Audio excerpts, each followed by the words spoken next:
E-safety in our schools, all about children being aware of how they can keep themselves safe online.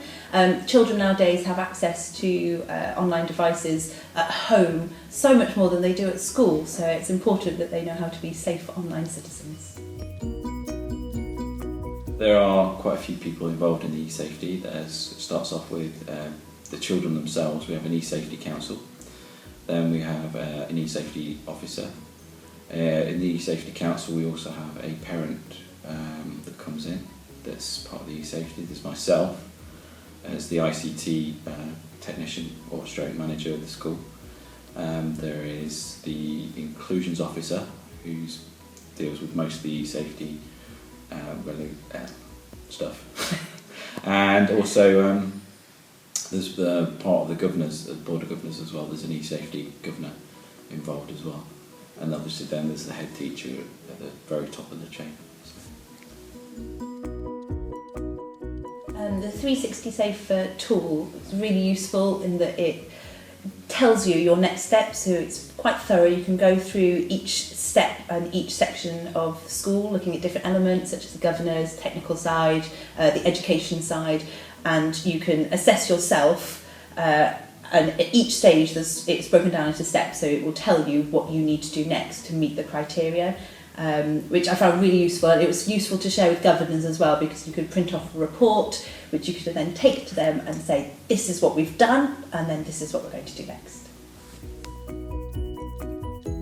I think we found that you couldn't do everything all at once. When we started out, we felt like we were doing a lot of the elements, but actually we didn't have any evidence to prove that, so building up the evidence that we had was quite important, wasn't it? Yeah, it was. I think that was the key thing we found from it, is the having to be able to write down or prove that you were doing certain elements of it.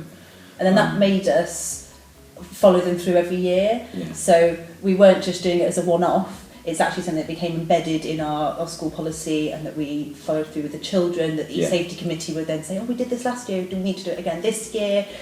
And it just kept it rolling, rather than, it shouldn't be a one-off thing that you only do once. It needs to be something that's continuous. I mean, the strengths, we had a lot of stuff already there that we didn't realise, which was a great... which was a relief, wasn't it? Which was a relief, because of all the stuff that you had to go through. What you don't realise is, for instance, the technical side. A lot of people panic about the proxy settings, the things like that. Do you have safe security?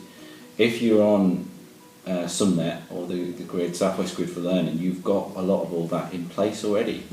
And it's not quite as scary as it looks like when you first see it. And you suddenly realise, well, we do that automatically.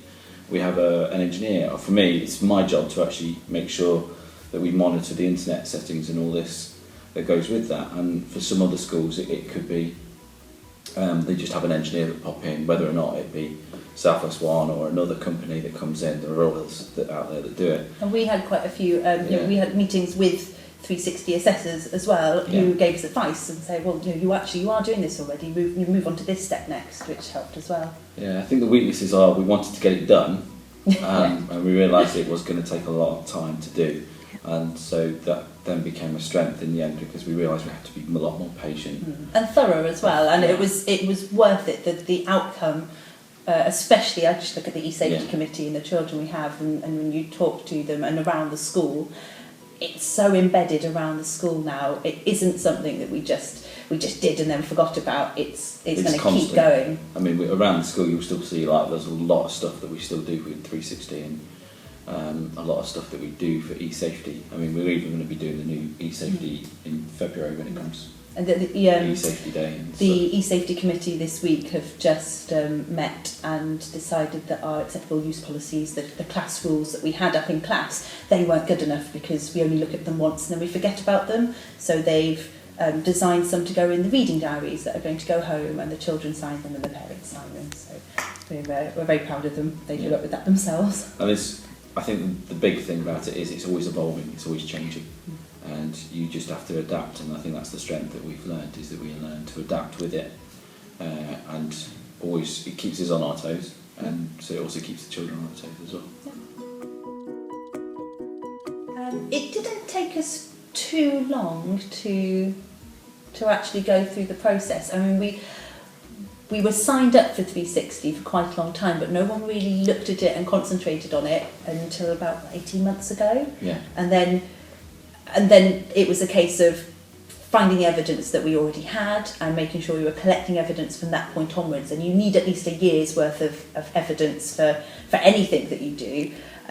Speaking to governors, making sure people were on courses. But once all that was in place, there was only a few boxes left that we really had to tick off, so we could spend the last sort of few months really concentrating on those. And it's only like a couple of hours a term.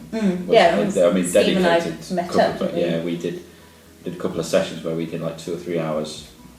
That's what we did. It was the 360 award. Yeah, and we'd go through the report and we'd look at what we had already done, what we'd done since last time, and highlight what we were going to focus on next. And sort of a few regular meetings during the year sort of kept us ticking over, and that combined with everything we did with the safety committee meant that about 18 months I think it took us before we applied and said, right, I think we're ready. We were confident enough. I mean, the first thing I would say is make sure that you've got a strong e-safety committee. Try and get as many different children involved, not just the older children, you need younger children as well, and a good mix of adults. We found it really useful having parents on the committee as well. We get a different point of view and suggestions as well on how we can feed back to parents, because they need to know the e-safety messages just as much as the children do. Yeah. One of the other tips I would say is have somebody that you can talk to you and get rid of the techno-babble, is the easiest way of saying it.